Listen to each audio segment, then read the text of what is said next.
जय श्री राधे कृष्ण। आप सभी का हमारे YouTube चैनल पे बहुत बहुत स्वागत है।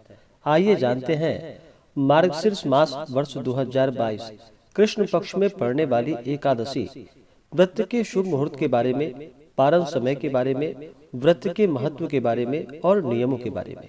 मार्गशीर्ष यानी कि अग्रहण माह कृष्ण पक्ष में पड़ने वाली एकादशी को इसे उत्पन्ना एकादशी के नाम से जाना जाता है। आप सभी भक्तों को उत्पन्ना एकादशी की ढेर सारी शुभकामनाएं। आप सभी के जीवन में लक्ष्मी नारायण की कृपा से आप सभी को सभी प्रकार के सुख और समृद्धि की प्राप्ति हो।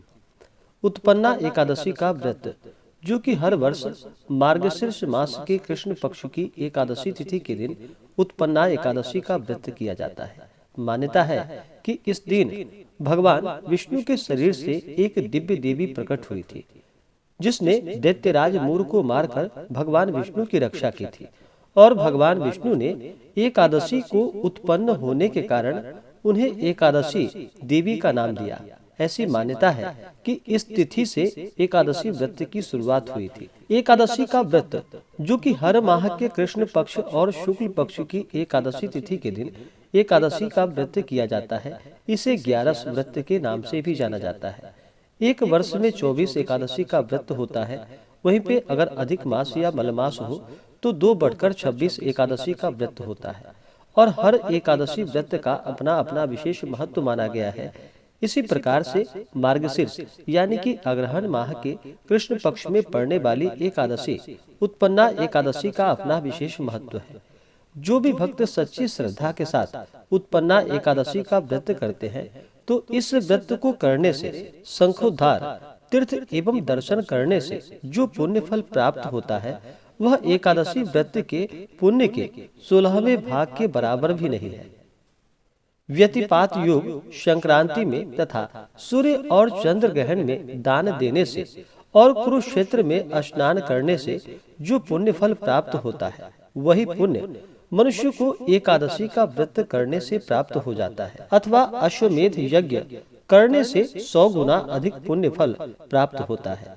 1000 तपस्वियों को 7000 वर्ष भोजन कराने का धर्म पुण्य जो प्राप्त होता है, वेद वेदांग तथा पुराण एवं सहस्त्र गोदान का जो फल प्राप्त होता है, 10 ब्राह्मणों के भोजन कराने के पुण्य फल से 10 गुना अधिक पुण्य फल एक ब्रह्मचारी को भोजन कराने में होता है, और 1000 गुना अधिक कन्या एवं भूमिदान के देने से होता है, और इससे 10 गुना अधिक पुण्य भूखे को खिलाने से अन्नदान करना अत्यंत ही महान एवं अनुपम पुण्य है।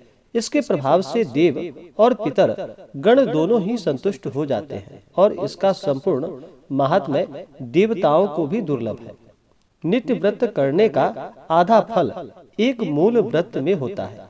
तीर्थ करना तभी तक महत्व का है, दान एवं नियम तभी तक पुण्यप्रद है, जब तक एकादशी का व्रत न किया गया हो।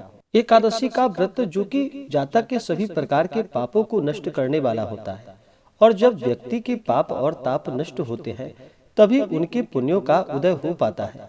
उसके बाद ही सभी प्रकार के सांसारिक सुखों की प्राप्ति होती है, जब व्यक्ति के पुण्य उदित होते हैं। जो भी जातक एकादशी का व्रत करते हैं, उन्हें एकादशी व्रत के लिए, जो कि 10वीं के दिन से ही व्रत के नियम का पालन करना पड़ता है। 10वीं तिथि के दिन, जो कि सूर्यास्त से पहले ही शुद्ध और सात्विक आहार भोजन ग्रहण करना चाहिए। उसके बाद फिर दांतों को अच्छे प्रकार से सफाई कर लेनी चाहिए। दांतों में कोई भी अन्न का रेशा ना होने पाए, इस बात का ध्यान रखना चाहिए। उसके बाद फिर रात्रि में भगवान नाम का स्मरण, भजन कीर्तन करते हुए, ब्रह्मचर्य का पालन करते हुए सोना चाहिए। और जो भी एकादशी का व्रत करते हैं, उन्हें एकादशी व्रत के दिन, जो कि सुबह उठकर नित्य क्रियाओं से निवृत्त होकर के, जो कि मृतिका स्नान करना चाहिए, अर्थात मिट्टी का चंदन इन मंत्रों के द्वारा लगाना चाहिए। मंत्र: अश्व क्रांते रथ क्रांते विष्णु क्रांते वसुंधरे उदधृतासी वराहेण कृष्णेन शतबाहुना मृतिके हर मे पापम जन्मया पूर्व संचितम त्वया हतेन पापेन गच्छामि परमाम गतिम। इस प्रकार से इन मंत्रों का उच्चारण करते हुए, भगवान से प्रार्थना करते हुए मिट्टी का लेपन लगाना चाहिए। उसके बाद फिर जो कि आप गंगा नदी में स्नान करें, बाबरी, कुएं, तालाब आदि में स्नान करना चाहिए। यह अगर संभव ना हो तो घर के नहाने के पानी में थोड़ा सा गंगा जल मिला करके स्नान करना चाहिए। शुद्ध वस्त्र धारण करना चाहिए और भगवान सूर्य देव को अर्घ्य प्रदान करके उसके बाद फिर व्रत का संकल्प लेना चाहिए और फिर दिन भर उपवास रहते हुए इस व्रत को करना चाहिए। जो व्यक्ति जिनका स्वास्थ्य सही ना हो, जो उपवास नहीं रह पाते हो, वो एक समय फलाहार का प्रयोग करें। इस दिन भगवान का सुबह और शाम के वक्त पूरे विधि विधान के साथ पंचोपचार या खुटसोपचार पूजन विधि के द्वारा भगवान विष्णु और माता लक्ष्मी का एकादशी व्रत में पूजन करना चाहिए। एकादशी माता का पूजन करना चाहिए और फिर एकादशी व्रत कथा का श्रवण करना चाहिए, महात्म्य का श्रवण करना चाहिए। उसके बाद फिर भगवान की आरती करनी चाहिए। इस प्रकार से सुबह शाम पूजन करते हुए कथा आरती आदि करनी चाहिए। रात्रि में भजन कीर्तन करते हुए, रात्रि जागरण करते हुए समय को व्यतीत करना चाहिए और अगले दिन जाकर के फिर द्वादशी तिथि के दिन जाकर के ब्राह्मणों को भोजन करा करके, ब्राह्मणों को दान और दक्षिणा दे करके उसके बाद फिर व्रत का पारण समय के अनुसार करना चाहिए।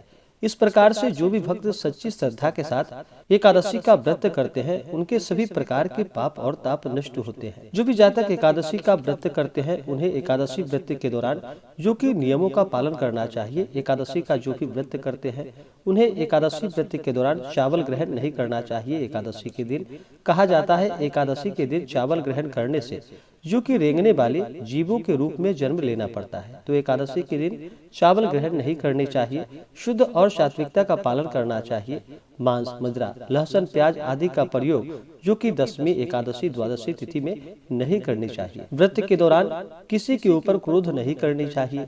अपने मन में किसी के प्रति ईर्ष्या और द्वेष का भाव बिल्कुल भी नहीं लाना चाहिए। अपने से बड़ों का सदा ही आदर और सम्मान करना चाहिए।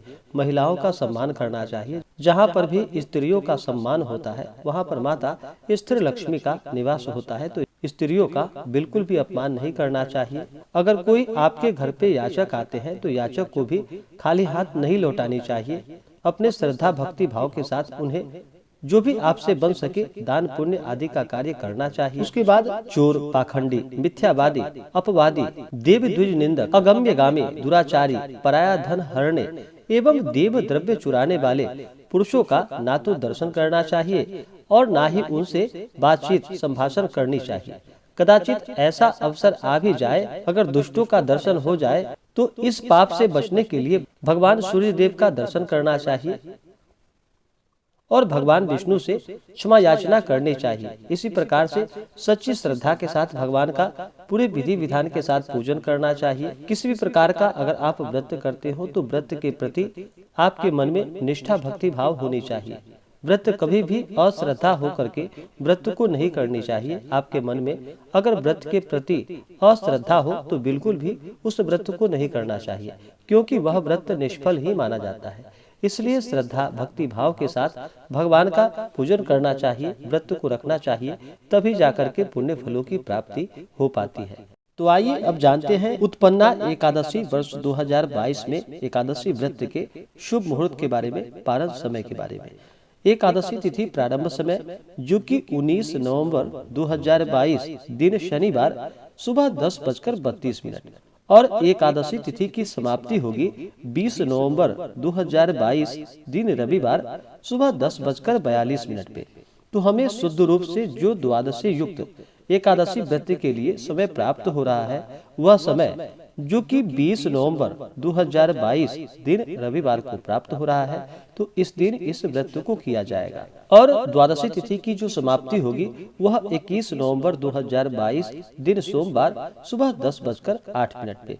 तो इस व्रत का पारण जो कि 21 नवंबर 2022 दिन सोमवार को इस व्रत का पारण किया जाएगा। पारण का समय जो कि सुबह 6:48 से सुबह 8:56 तक इस व्रत का पारण किया जाएगा। उत्पन्ना एकादशी व्रत का पारण जो कि गोमूत्रेण पारणम यानी कि गौमूत्र से इस व्रत का पारण किया जाएगा। यह अगर संभव ना हो तो आप तुलसी दल और जल से व्रत का पारण करें। एकादशी तिथि के दिन राहु काल का जो समय होगा वह समय जो कि दोपहर 3:47 से शाम 5:08 तक राहु काल का समय होगा। तो राहु काल समय के दौरान कोई भी शुभ कार्य या नया कार्य नहीं करना चाहिए, यह लाभकारी नहीं होता है। एकादशी तिथि के दिन सूर्योदय समय जो कि सुबह 6:18 और सूर्यास्त शाम 5:08। योग जो कि प्रीति योग होगा रात्रि 11:02 तक। उसके बाद आयुष्मान योग। नक्षत्र जो कि हस्त नक्षत्र रात्रि 12:36 तक। उसके बाद चित्रा नक्षत्र। उत्पन्ना एकादशी के व्रत में विशेष प्रकार से भगवान विष्णु को जो कि पंचामृत अवश्य ही चढ़ाना चाहिए और भगवान को गुड़ तथा बादाम मिश्रित करके भगवान को भोग लगाना चाहिए। तो आशा करता हूँ कि यह जानकारी आपको अच्छा लगा हो। ऐसे ही ज्ञानवर्धक जानकारियाँ प्राप्त करने के लिए हमारे इस चैनल पे अगर आप नए हैं तो चैनल को लाल बटन दबा करके सब्सक्राइब करें, साथ में बेल आइकन घंटी को दबाएं ताकि मेरे वीडियो का नोटिफिकेशन आपको समय से मिलता रहे। वीडियो को लाइक करें, शेयर करें। सुखी रहे और स्वस्थ रहे। जय श्री राधे कृष्ण। धन्यवाद।